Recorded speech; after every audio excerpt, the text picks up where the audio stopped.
안녕하세요. 경의선 책거리 시청자 여러분. 오늘은 경의선 책거리 2020년 마지막 저자가 있는 날 진행을 맡은 임승훈이라고 합니다. 네, 안녕하세요. 안녕하세요. 와. 이거를 지금 몇 번째 촬영하는 건지 모르겠네. 왜 이렇게 긴장되는지? 우리 근데 오늘 모인 거 뭔지 아시죠?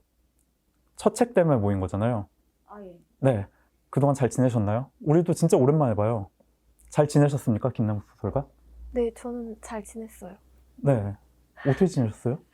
그냥 일하고, 근데 사실 글 관련된 거는 잘 안 하고, 네. 글은 거의 안 썼던 것 같고, 그냥 일했던 것 같아요. 그냥 애들 가르치고 네. 하는 일 정도만. 송지연 소설가는 어떻게 지내셨어요? 올해 에세이집도 나왔잖아요. 네, 그래서 이 첫 소설책 모임, 이 촬영을 한다고 그러는 게 너무 놀라웠어요, 저는. 그러니까 너무 옛날 일 같아가지고, 네, 1년 반밖에 안 지났는데, 책을 그 사이에 한 권을 더 내서 되게 옛날 일처럼 느껴지고, 그리고 올해는 좀 저는 글을 좀 많이 쓰고, 책도 냈지만, 소설 작업도 굉장히 많이 했어서 좀 바쁘게 보내다가 연말에는 좀 쉬고 있습니다. 글은 쉬고 있고 일은 하고 있고. 네. 저희 그러면 오늘 준비해온 소설 구절을 낭독을 해볼까요? 펑크의 시절은 전생의 기억처럼 희미했다. 마치 디졸브된 영상처럼 누구도 그 전환에 신경 쓰지 않았다.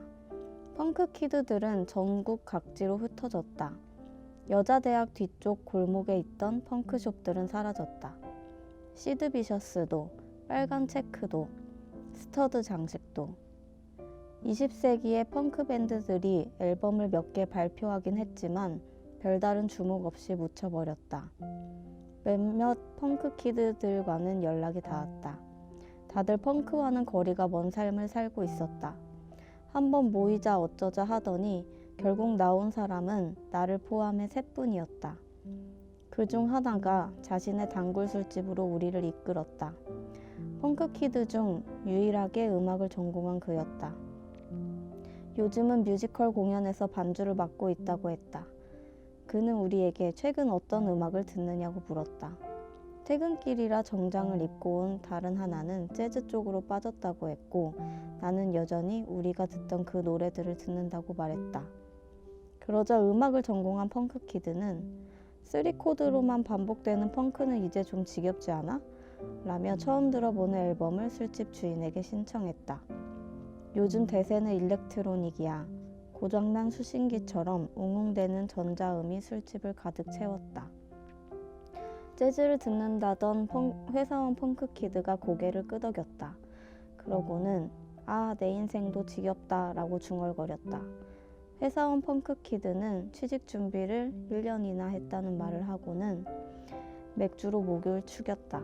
1년 동안 매일 같은 시간에 일어나 같은 가게에서 김밥 한 줄을 먹고 같은 독서실에 갔다고 말했다. 자리에 앉으면 화장실도 가지 않고 토익과 상식과 기타 등등을 공부했다고 했다. 그래도 일요일엔 늘 도넛을 먹었어. 그것이 큰 일탈이라도 되는 듯 그는 약간 웃었다. 그러더니 덧붙였다.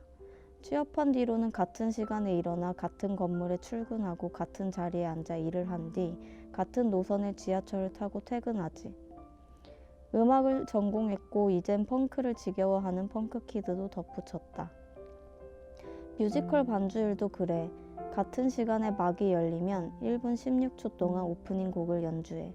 주인공이 난 남들과 같은 삶을 살지 않아 라고 말하면 그때부터 약 22초가량 피아노 반주를 넣어. 웃기지? 주인공이야말로 매일매일 같은 스토리의 삶을 연기하는데 그런 대사를 하다니. 어쨌든 요즘은 내가 마치 뮤지컬 세트의 한 부분이 된 것 같다니까. 맥주를 계산한 것은 회사원 펑크키드였다. 저녁이면 저 멀리 무허가 밭에서 처형을 기다리는 염소 울음소리가 들린다. 노란 진주 같은 눈알을 끔뻑이는 까만 흑염소. 그 소리는 가까이 있는 것 같으면서도 멀리 있는 것 같다. 뜨거운 밭은 딱딱하게 달구어져 있고 염소의 등까지 군 열을 잔뜩 받아 거칠다. 나는 그런 염소에 대해 말할 수 있다. 까만 흑염소. 울 때마다 이유 없이 기분이 불쾌해지는 그런 염소 말이다. 사람들은 나의 까맣고 깡마른 모가지, 거친 머리카락을 보고 그렇게 말하곤 한다. 넌 완전히 염소가 된 것 같다. 넌 이제 정말로 염소가 되었구나. 온전히 염소가 되어버린 것 같은 거친 피부와 툭 붉어진 광대뼈, 갸릉갸릉 우는 목소리. 나는 정말 염소와 피를 나눈 사이라고 해도 믿어질 만큼 염소와 닮아 있다. 누가 나를 낳았을까? 나는 가끔 혼잣말을 한다. 며칠 전 빈집 마당에서도 처형을 기다리는 흑염소를 본 적이 있었다. 동네 염소들은 일정 기한이 지나면 어차피 다 죽는다. 아니, 처형을 기다린다. 나는 그때 보았던 처형 직전의 그 염소처럼 괴상하지만 슬픈 소리를 내보았다. 세상에서 단 한 번밖에 들은 적 없는 그 소리를 나는 곧잘 흉내냈다. 누가 나를 낳았을까? 나는 다시금 혼잣말을 한다. 동네 사람들은 내가 다시 태어나도 흑염소와 닮았거나 흑염소가 되어 있을 거라고 장담했다. 동네 사람들, 그들은 대부분 처음 보는 이에게 저주를 퍼붓고 처음 보는 이의 불행을 기원하고 처음 보는 이의 최후를 생각하는 악취미가 있고 발에 치이는 것은 뭐든 차버린다는 동네 사람들의 장담이 무섭지만 만약이라도 다시 태어난다면 흑염소보다는 차라리 개가 되고 싶다. 흰 개. 나는 매일 은퇴를 생각했다. 시합을 치르고 나면 그걸 마지막으로 더 이상 두들겨 맞는 일 따윈 하지 않겠다고 수차례 다짐했다. 몇 년째 했다. 이번에도 그랬다. 아니, 2시간 전까지도 그랬다. 내게 이 시합은 복싱에 대한 혐오만 불러일으킬 뿐이었다. 살아가는 일도 마찬가지였다. 지금까지 내게 삶이란 테이블 위에 놓인 컵 같은 거였다. 그것은 놓여있기 때문에 놓여있고 컵이라 부르기 때문에 컵이었다. 하지만 이제 누가 그 컵을 치우려 하고 있었다.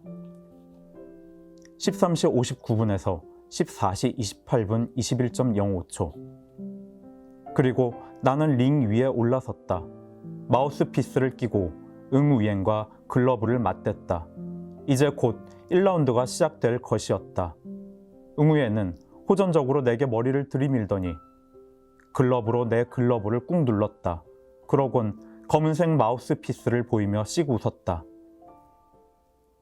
웃고 있었지만 그는 여전히 화가 난 것처럼 보였다. 가까이서 보니 더욱 그랬다. 나는 다리에 힘을 주고 버티면서 생각했다. 왜 화를 내는 거야? 그리고 또 생각했다. 왜 화를 내는 거야? 내가 무슨 잘못을 했는데? 또 생각했다. 잘못은 너의 빌어먹을 아버지가 했다. 잘못은 빌어먹을 미국이 했다. 그리고 나는 중얼거렸다. 근데 왜 내가 죽어야 하는데? 그렇게 중얼거렸다. 나도 모르게 그랬다. 그러곤 곧 내가 무슨 말을 했는지 깨달았다. 깨닫자마자 온 몸에 소름이 돋았다. 그랬다. 나는 아직 죽고 싶지 않았다. 아니, 나는 살고 싶다. 절대적으로 무조건 살고 싶다. 최선을 다하고 싶다. 최선을 다하고 싶어. 그런 생각을 했다.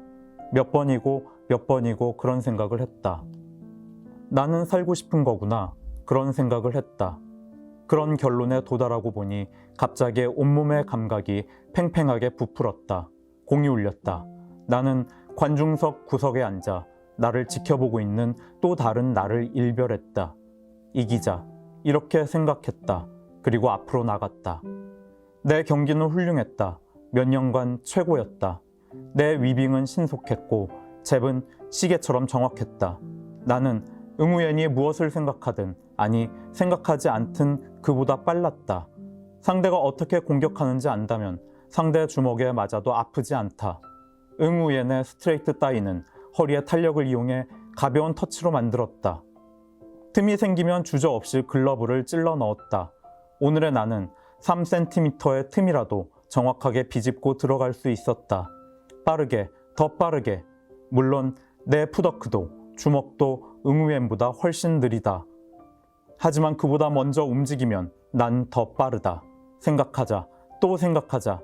그는 오른쪽으로 공격하다가 왼쪽 스트레이트를 뻗을 것이다. 그의 스텝은 초조할 때 반호흡 빨라진다. 그는 습관적으로 왼쪽으로 이동할 것이다.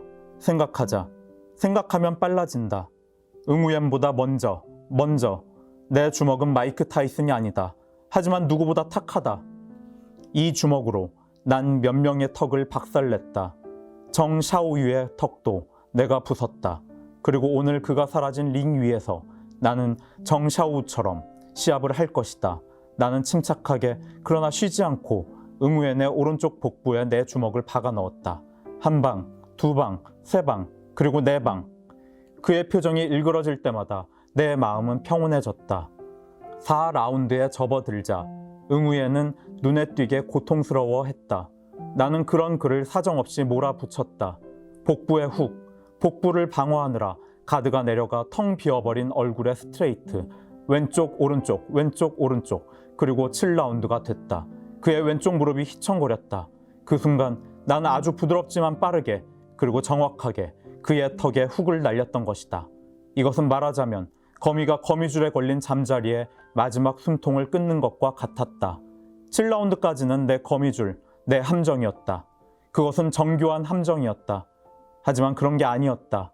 응우예는 기다렸다는 듯이 자세를 전환해 내 오른팔 위로 자신의 왼팔을 뻗었던 것이다. 그는 노리고 있었다. 이 교활하고 더러운 라이따이안.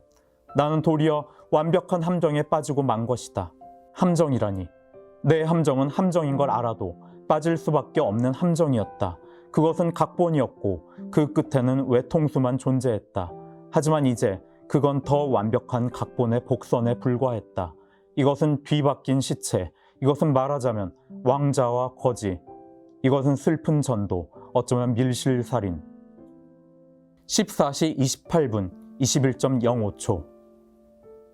지금 이 순간 링 아래의 작은 테이블에 놓인 스톱워치는 1분 21초를 가리키고 있다.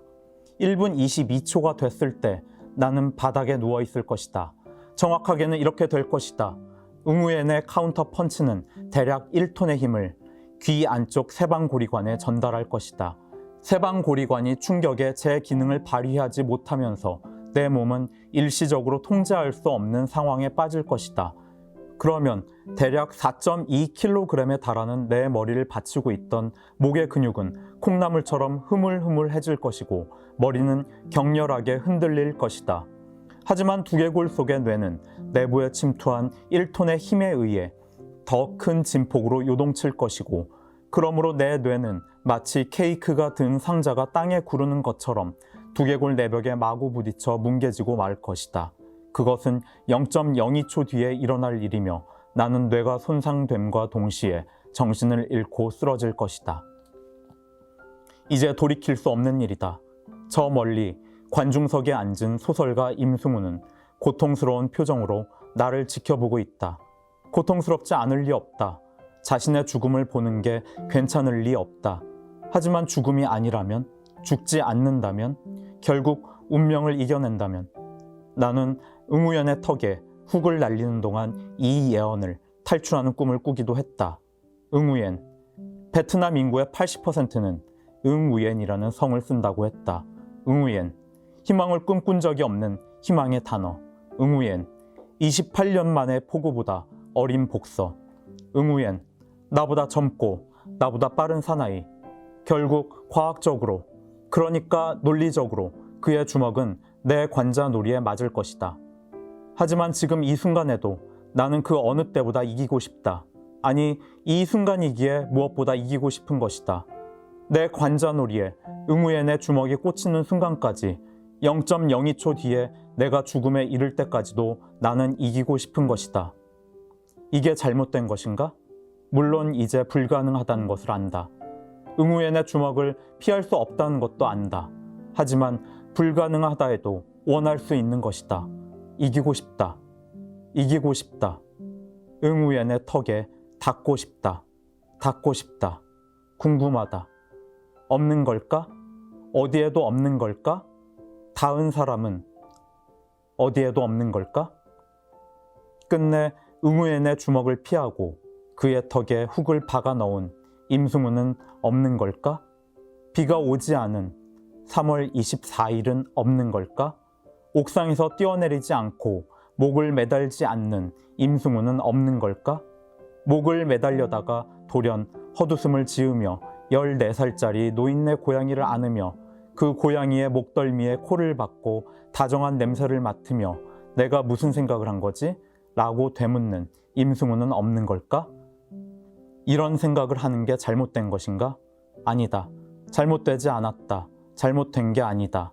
목줄에 묶여 평생을 살아가는 개라도 잠이 드는 순간부터는 신이 되는 것이다. 어쩌면 그 개는 전생의 예수였는지도 모를 일이다. 그게 인생인 것이다. 내가 인생을 너무 늦게 깨달았다고 한다면 그건 맞다. 하지만 대부분의 사람은 모든 것이 끝나는 순간에야 인생을 깨닫게 될 것이다. 그러므로 나는 이 생각을 멈출 수가 없었다.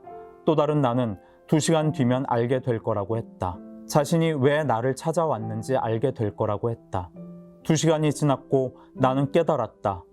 나는 저기 관중석 구석에서 왜 나를 이렇게 슬프게 쳐다보는가? 이제 알 수 있다. 어쩌면 그 역시 또 다른 죽음의 순간에 시공간을 넘어온 것일 수도 있다.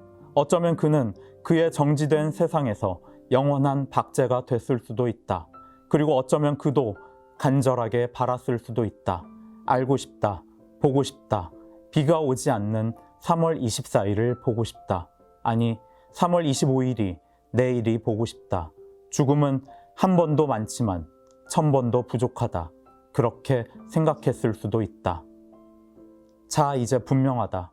나 역시 떠날 때가 됐다. 이제 내 인생은 0.02초 남았다. 하지만 이로써 28년을 격해 비가 쏟아지는 3월 24일 오늘 7라운드 1분 21초에 나는 영원히 머물게 됐다. 그리고 그 말은 이렇게도 말할 수 있을 것이다. 닿지 않는다. 닿는다. 네. 고생하셨습니다. 아, 당이 필요하네요. 네. 저희 이 행사는 경의선 책거리 부고네요. 여러분들이 많은 관심을 보여주시면 앞으로 계속 지속될 거고요. 그리고 여기 아마 두 분 오시다가 보셨는지 모르겠어요. 트리 있는 거 보셨어요, 혹시? 아니요. 네, 여기 트리가 있고 그리고 전구도 있고 그런데 그게 네, 못 봤어요? 아니 트리가 트리가 있고 있고 한데 전구가 전구도 있고. 잠깐만, 트리 전구가 더 중요한 거 아니에요? 솔직히 크리스마스 때는? 트리 장식이 보통 이제 있으니까. 전구 장식 아니, 생각하니까. 전구 장식도 따로 돼 있고 트리에는 당연히 많을 거고. 네. 트리가 있고 전구가 있고. 그러네. 트리도 있고 전구도 전구도 있고 나도 있고. 네. 그 겨울 별빛 산책이라는 그 프로그램의 일환으로 여기 장식이 된 거래요. 그래서 여러분들 코로나 때문에 어디 가기 힘든 것도 알고 최근 몇 년 동안의 경향이에요. 크리스마스 때 많이 장식을 하지 않는 게 경향이었잖아요. 근데 최근 그렇다고 해도 올해는 진짜로 없더라고요. 어딜 가도. 그래서 이 김에 만약에 여러분들이 산책하실 수 있다면 여기 와서 한번 걸어보시는 것도 좋을 것 같습니다. 여러분 2021년도에 새해 복 많이 받으세요.